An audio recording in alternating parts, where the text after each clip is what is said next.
Yes, let me get straight into it. Academic projects, in particular during that stage that we like to call work in progress, in order to disguise that we still have many more questions and answers, tend to take on the form of a journey, a scavenger hunt for facts and constructed truths, self-fulfilling prophecies and self-fulfillment, and finally kind of like the ultimate answer to all of our initial questions that will grant us academic promotion, success, and hopefully the goodwill of a publisher. So today I invite you to join me for part of this journey, whereas I will not disguise that I still have many more questions than ready answers, and that I might be leading you down a rocky path of unpolished theses. Yet I invite you to accompany me today in thinking about concepts of ecological crisis, capitalist modes of production and consumption, as well as decolonial and Cold War geographies looked at through the lenses of hazardous waste. Taking the United States as one of the largest producers of hazardous material as my case study, I aim at unveiling the myriad construction processes of who and what constitutes hazardous waste, and how and why the political, economic, and cultural construction of toxic materiality changes between the 1960s and the 1990s.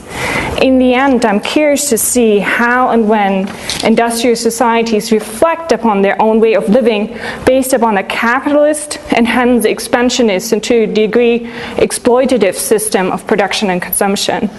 To me, hazardous waste is a looking glass, so to say, for talking about the pitfalls of the postmodern condition or such. Structurally, my study is based upon the exploration of the question, what is hazardous waste? And then a cursory reading of key periods from the mid-20th century onwards. For me, hazardous waste not only has a material dimension in the sense of what is the material we're talking about, but also a temporal and a spatial dimension, in the sense of what is it, when is it, and where is it? Because I think only when all three aspects are considered can we grasp the dispositive nature of hazardous waste as an object of study, which allows us to embed ecological crises of industrial hazards into discourses of knowledge and power, changing variants in political, normative, and economic societal structuration, and geographies of inequality. So, starting our joint journey into one of my chapters, and this is not the chemical weapons chapter, which has just been kind of like paraphrased by Helmut, but more the commercial side of it, the hazardous waste trade chapter I'm currently working on. So, starting our journey, I ask you to leave the realms of Munich and the RCC and to follow me on into the Caribbean. Because if I did learn something from my PhD, is that you need to pick your research topic wisely, in particular to its location. So, because you end up spending lots and lots of time in the archives that are related to that. So, for my PhD, having spent months and months at such places like London during raining season, Washington DC in the midst of summer heat, that's when everybody with the same mind leaves that city, Paris during strikes, and Glasgow during football finals. So after all these places, I thought, well, this time I'm going to pick something nice. A Caribbean, I'm going to pick something nice, a tropical island. And so orientating myself south of the US, my focus fell on the Caribbean. Alas, one can't quite escape the questions that drive our academic curiosity. In my case, it's questions concerning the forces, structures, and actor networks that drive globalization, the interlinkage of global structures and specific political and economic systems, such as neoliberalism and capitalism, and finally, such systemic structurations, pitfalls, and power inequalities. And so, my wonderful Caribbean paradise soon turned into an environmental inferno. thinking about the linkages that we have between the United States and the Caribbean, during my imaginary stroll along the wide sandy beaches, I very quickly came across something else, and that is toxic waste made in Philadelphia that was washing ashore in Haiti. And it was almost as if the label on the package said, "Enjoy, contamination guaranteed." So now my head started spinning and came to those 4 questions. How did Philadelphia's waste end up in Haiti? Why did Philadelphia dispose of its toxic waste there? Why did Haiti accept such behavior from the United States? And in the end, what do we learn from this about postmodernity's pitfalls? So this is going to be the structuration for the rest of the talk. The first question, how Philadelphia's waste ended up in Haiti, was one of the easiest questions to answer for me. The ash was a parcel, so to say, that had been sent around the globe between 1986 and 1988 along the routes of the International Trade Network in hazardous waste. This was a trade that had emerged on a massive scale in the 1980s. Then industries, military, and municipalities, primarily in OECD countries, had found a new business venture, which was a cheaper and with an innovative environmentalist public more agreeable way to get rid of the toxic externalities of their consumption and production processes. So they were shipping it off overseas, particularly to the so-called underdeveloped countries in Latin America, Africa, and the Caribbean. Experts estimated that between 1989 and 94, members of the OECD shipped about 2.6 million tons of hazardous waste to non-OECD countries. Although most of the hazardous waste trade happens within OECD countries, it is this trade between global north and global south that nowadays receives most media and also scholarly attention, primarily for the ethical implications it entails. Yet, back in the early 1980s, this trans-border trade of toxic material was relatively unobserved by the broader global public. It was a fateful voyage of the Khian Sea, and so this particular heap of toxic ash on my imaginary pristine beach in Haiti that broke one of the biggest international waste scandals of the late 20th century. Loaded with roughly 200,000 tons of toxic ash from Philadelphia's garbage incinerator, this ship spent 27 months roaming the world's oceans and searched for a legal and even illegal dumping ground. The Flying Dutchman, as the media came to call it, left Philadelphia in September 1986, initially heading towards the Bahamas and then Panama. Both governments had agreed to function as a dumping ground for Philadelphia's toxic byproducts. Among other purposes, the ash was to be used for a road building project along Panama's pristine wetland areas. In the end, it was a report of the U.S. Environmental Protection Agency which caused both governments to have second thoughts. Worried about importing an environmental time bomb, both withdrew their landing rights for the Khian Sea. This withdrawal was the starting point of the bark's fateful voyage from the Bahamas to Panama onto Haiti, where the ship dropped 4,000 tons of Philadelphia's toxic ash as fertilizer. Once the Haitians realized that what they were getting was not fertilizer, they canceled the import permit and asked the captain to reload its toxic cargo. During the middle of the night, however, the ship made for the open sea, leaving Haiti and the Haitians to deal with the ashes themselves. Similar to many other of those poison ships in the 1980s and 90s, the Khian Sea symbolized the world's growing crisis with toxic waste. Unable as well as unwilling to manage exorbitantly rising garbage levels at any cost, the world's industrial nations increasingly fell prey to the politics of so-called garbage imperialism, as illegally and illegally shipped the remnants of their production and consumption to the so-called developing countries. Industrial countries further benefited from the fact that there was then, as now, no internationally binding definition of what constituted hazardous waste. So what one country defines as hazardous can be non-hazardous in another. Also, thresholds can vary widely. And finally, the material that needs to be disposed of expensively in the United States, for instance, can still be up for recycling someplace else. Toxic waste trade was and is not illegal in the United States. It requires, however, among other things, that the importing country has the facilities to manage the toxic material. This certainly is the case for Europe's largest importer of toxic material, the United Kingdom, but clearly not for Haiti. Moreover, the fateful voyage of the Khian Sea continued. After the barge left Haiti, the Khian Sea continued its search for a dumping ground for the remaining cargo onto the Dominican Republic, Honduras, Guinea-Bissau, the Netherlands Antilles, and Sri Lanka. After more than 2 years on sea, the ship reappeared as Pelicano in Singapore in November 1988, without its cargo. Its captain stated that the trash had been unloaded but refused to say where. Greenpeace warned that the toxic material had been dumped in the Indian Ocean. There are hundreds of stories from the 1980s and 90s just like the voyage of the Khian Sea, exemplifying how something had gone entirely wrong with regards to the world's toxic garbage management.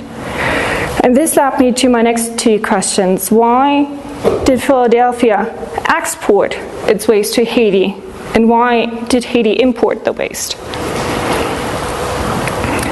Historically, waste management in the United States was locally organized, leaving matters to municipal and state governments. Cities like Philadelphia, which in 1980 figured as fourth largest U.S. producer of hazardous waste, were independent and self-governing with regards to waste management. Yet, throughout its 200 years history, waste management had always been a pressing issue for Philadelphia. And indeed, it's almost safe to say that the city was in a constant waste management crisis. But past crises were nothing compared to the one the city was heading into after the environmental turn of 1970. In Philadelphia, waste had initially been flowing directly into the two rivers, framing the metropolitan area. Only between 1950 and 1966, the city took 3 sewage treatment plants into operation. In the same instance, it also got rid of the city's own landfills. From then on, it primarily relied on landfills in nearby New Jersey and New York. At the time, this was seen as a very progressive step, but as we shall see in a little bit, it was rather a very short-sighted decision. Finally, Philadelphia's one-size-fits-all solution for toxic material was ocean dumping. Neatly situated close to the open sea, the municipality saw the ocean as, and I'm quoting here, a bottomless waste container. Between 1961 and 77, Philadelphia barged approximately 960 million gallons of toxic sludge to the ocean. In the 1970s, Philadelphia's neatly worked out garbage management dwindled into crisis. In light of ever-increasing population numbers and per capita rates of waste generation, waste management became an ever more pressing issue. Neighboring landfills were filling up, a new suitable wasteland was not to be had in abundance. Concerned citizens complained in growing numbers about waste sites in their immediate neighborhood. Calls of NIMBY, not in my backyard, started to be heard loudly. Additionally, national legislation turned the city's established waste management system upside down. The creation of the Environmental Protection Agency in 1970 introduced a national top-down approach to water and waste policies. In 1972, Congress passed the Federal Water Pollution Control Act, which regulated pollution in streams and rivers. This act was followed by the Safe Drinking Water Act in 1974, which set the first national standards for drinking water in the US. National regulations further required the city to report annually on its water and sewage system. These legislations made waste management ever more restrictive and expensive. And I've brought you the chart here where you see how costs simply exploded. In 1978, land filing 1 ton of toxic material cost $2.50. In 1987, $200. During the same time period, incineration costs of toxic material rose from $50 a ton to $2,000. Additionally, tougher and ever-changing federal and state regulations on hazardous waste management forced more and more sites to close down. Between 1978 and 81, for instance, in the Philadelphia area, no new waste site was built, while regulations forced 50 of them out of business. Finally, when the US government passed the Ocean Dumping Act of 1972, it also put an end to Philadelphia's one-size-fits-all solution for hazardous waste. It first restricted and then prohibited the ocean dumping of all industrial waste. By 1981, all ocean dumping was to fade out. Due to this increasing shortage of hazardous waste treatment facilities, and this is a number I think you should remember, so due to this shortage, in 1980, Philadelphia could only deal with 20% of its own waste on state level. Philadelphia's industries responded in their own way to the increasingly desperate-looking situation. Illegal dumping of toxic waste became more and more common, and already in 1973, tons of illegally dumped industrial waste was piling up along 84th Street. In 1979, the Department of Environmental Resources attempted to change the situation, but its new penalty system pushed industries only further into illegal dumping and urged organized crime to install their own businesses of hazardous waste management. Matters culminated in 1980 when Philadelphia's grand jury found the owner of a defunct waste management facility guilty of bribing city officials. Facing these demands and pressures from various sides, Philadelphia found itself in the midst of a $350 million expansion program of its waste management system. But at the beginning of the 1980s, the city also battled with poverty, unemployment, welfare dependency, and exorbitantly high crime rates. It was caught in a catch-22 between national demands for change and local impossibilities of empty pockets. The final nail in the coffin came in late 1985 when Khian Sea landfill in New Jersey closed its doors from overfilling. Philadelphia had been dumping more than 40% of its trash there, and now it had nowhere to go. The crisis became publicly visible when in March 1986, some 30 yellow trash collection trucks lined up at the gate of the municipal incinerators in the city.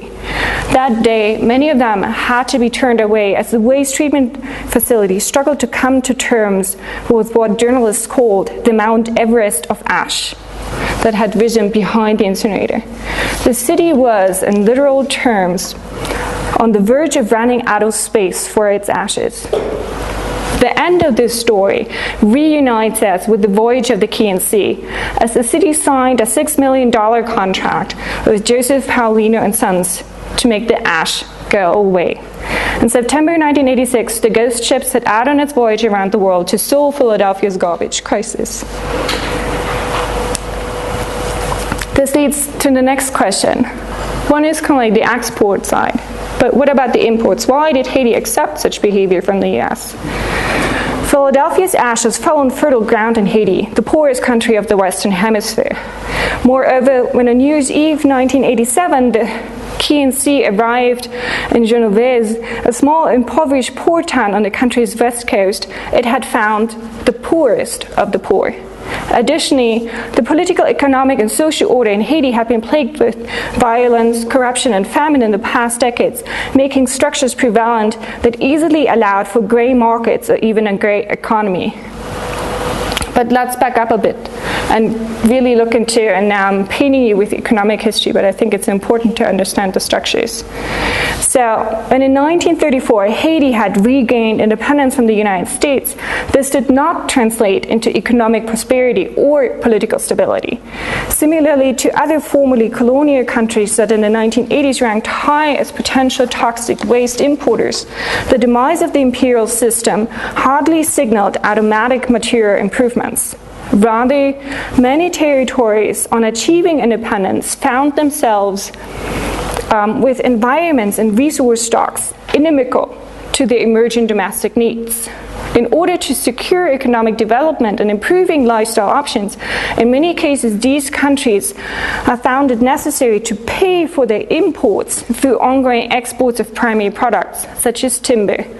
Cutting complexity is very short here. Haiti's problem with deforestation, for instance, falls into that category of export and import imbalances with regards to primary products.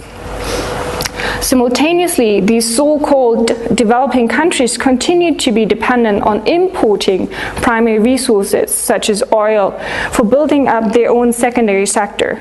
And secondary sector is kind of like the industrial production and construction.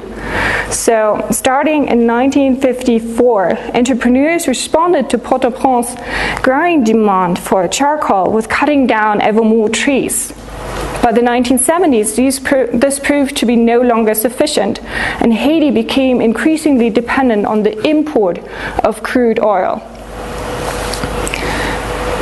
Already prior to the 1970s, there existed a very delicate balance between political independence from former imperial powers and economic dependence on foreign exchange and world markets. In 1973, at a time when Haiti is already depending on importing crude oil, the oil price crisis hit. And this situation rapidly deteriorated matters for the countries from the so-called developing world. Due to the political conflicts in the Middle East, the international price for crude oil had more than tripled. In particular, countries in Africa or Latin America were the losers of this economic crisis. On the one hand, their currency was debased vis-à-vis the dollar, and this increased the prices for much-needed imports of primary resources and machinery. On the other hand, they could no longer balance these import costs with exports from their own resources. As I said, Haiti had simply run out of timber to go anyway. Consequently, these countries met their immediate demands by taking on ever more foreign debt. And as we see, also Haiti was hit hard by the economic crisis of 1973. By the late 1970s, it was virtually dependent on international charity. Foreign aid provided 70% of the national treasury, and the rest came from exiles' remittances and whatever cash the few tourists left on the island. It was in such a situation that toxic waste as a commodity gained great attraction. The system of exporting toxic waste from industrial north into the developing global south was at the time also backed by a particular economic theory, namely that of relative assimilative capacity of third world settings for hazardous waste. In 1980, Australian botanist Nigel Wace first suggested that Pacific Islanders could take advantage of their country's isolation and remoteness by using uninhabited islands as sites for the storing of toxic waste. In 1987, economist Charles Pearson gave further prominence to the idea that emerging economies may, in certain circumstances, opt rationally for environmental policies which are more permissive than those being adopted by wealthier jurisdictions. According to Pearson, third world locations provided a certain amount of assimilative capacity vis-à-vis waste. The most prominent example for pulling off this kind of thinking was Charles Summers, then vice president of the World Bank. In his internal memo, which leaked to The Economist in 1993, he put forward three main points.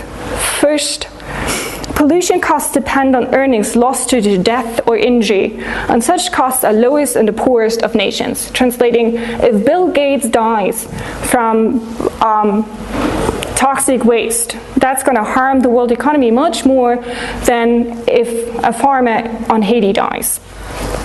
Second, as pollution costs rise disproportionately, the movement of pollution to cleaner locations reduces costs. Pollution in a city like Philadelphia, in a metropolitan area like Philadelphia, is going to create more costs than in a clean environment as the pristine beach of Haiti. And third, environmental appreciation rises with income, suggesting that all things considered, costs will fall as pollution is moved to poorer locations. People in Philadelphia will care much more about the environment and having a cleaner environment than people in Haiti.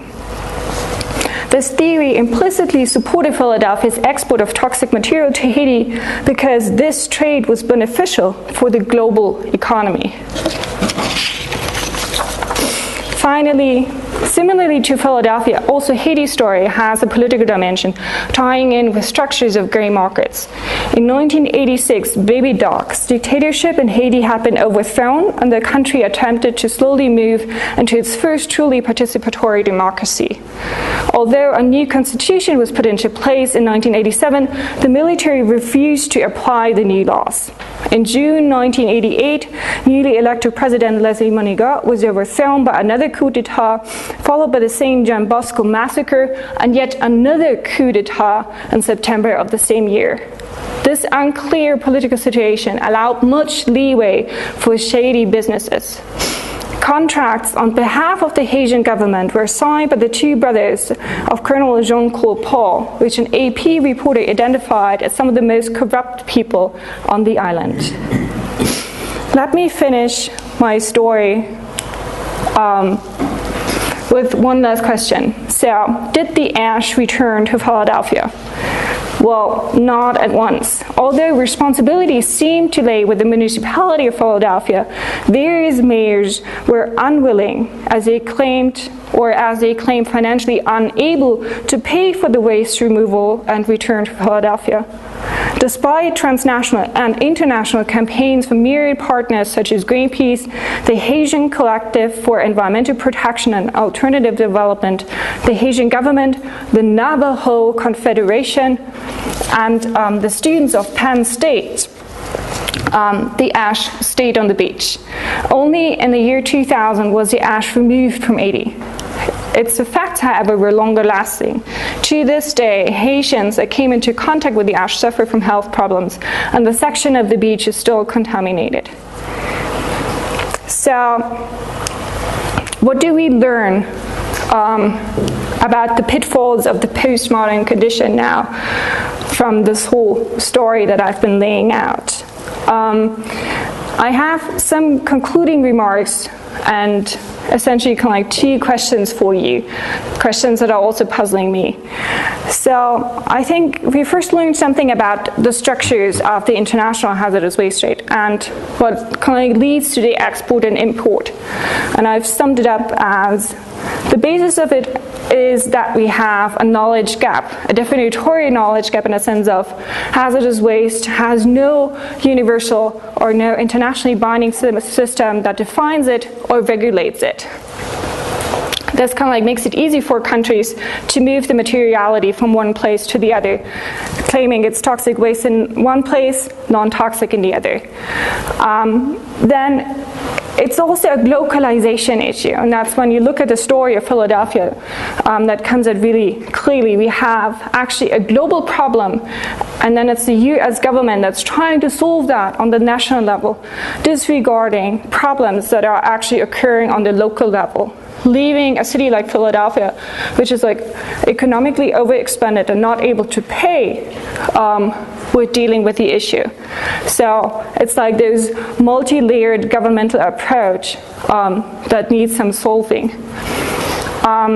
Then what we see in both cases, maybe not on the same level, but Philadelphia as well as Haiti, we see economic disparity and political instability that allow for the creation of gray markets.